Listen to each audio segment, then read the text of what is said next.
Air line کا حساب لگائیں نا آپ جس ملک میں رہ رہے ہیں اس کے مسائل کتنے ہیں، لیکن ہم لوگ بھی ایز نیشن آسائش پسند ہیں.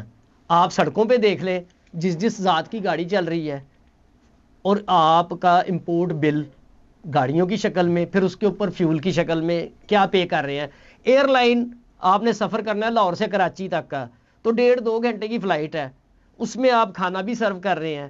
پی آئی اے کا دنیا میں کوئی ایئر لائن اپنا انجینئرنگ ڈپارٹمنٹ نہیں بناتی، آؤٹ سورس کرتی ہیں کہ جو اس کی ورکشاپ اپنی بنانے کی کیا ضرورت ہے. وہ انجینئر بھی اس کے ملازم ہیں، پی آئی اے کے مالی بھی پی آئی اے کے ملازم ہیں. تو آپ نے وہی 500 بندہ ایک جہاز پہ ڈال دیا نا جو غیر ضروری عملہ بھی تھا.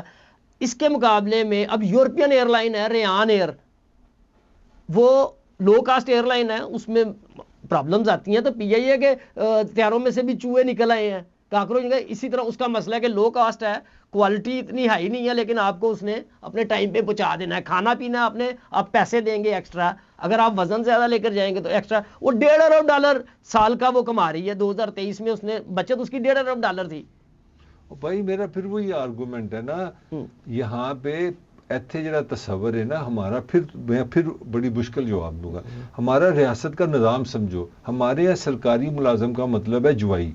ایک بڑا جوائی ہوتا ہے، ایک چھوٹا جوائی ہوتا ہے. بڑا جوائی ہے جو سی ایس ایس کر لے. بڑے جوائی میں کیا ہونا چاہیے؟ صرف انگریزی لکھنی آتی ہے. 22-23 سال عمر ہو، ایک آپ نے ایسے لکھنا ہے انگریزی کا ٹکا کے، بس آپ نے گورے بتانا کہ یار میرا شکل رنگ انگریزاں لی نہیں، میرا پیو ڈیوڈ نہیں یا جوزف نہیں ہے، مگر میری انگلش بہت اچھی ہے. یہ ہے تمہارا کرائٹیریا. اور اس کے بعد آپ جوائی بن جاتے ہو. گھر آپ کا، پولیس آپ کو ہاتھ نہیں لگا سکتی، واپٹا آپ کو ہاتھ نہیں لگا سکتا. 60 سال تک ساری یہ گارنٹی ہے. میں 35 سال تک ریٹائر ہی نہیں کر سکتے. اور دنیا کا واحد ایسا نظام ہے، میں بڑا اسٹڈی کیا دنیا میں سب سے زیادہ تفریح کیا ہو سکتی ہے. مجھے پتہ لگا جی وہ امریکی صدر کی ایک تفریح ہوتی ہے، اس کو بولتے ہیں وہ اس کا ایک گھر ہے، تو وہ کہتے ہیں امریکی صدر نا ویکیشن پہ چلے گا. وہ جہاز پہ سے نظر آتا ہے، کتے نہ کھیڑتا کہ جہاز سے پہ کے چلا جاتا. اور جی وہ اپنے نا سیر پہ چلے گا، اپنی ویکیشن پہ چلے گا بریک کے.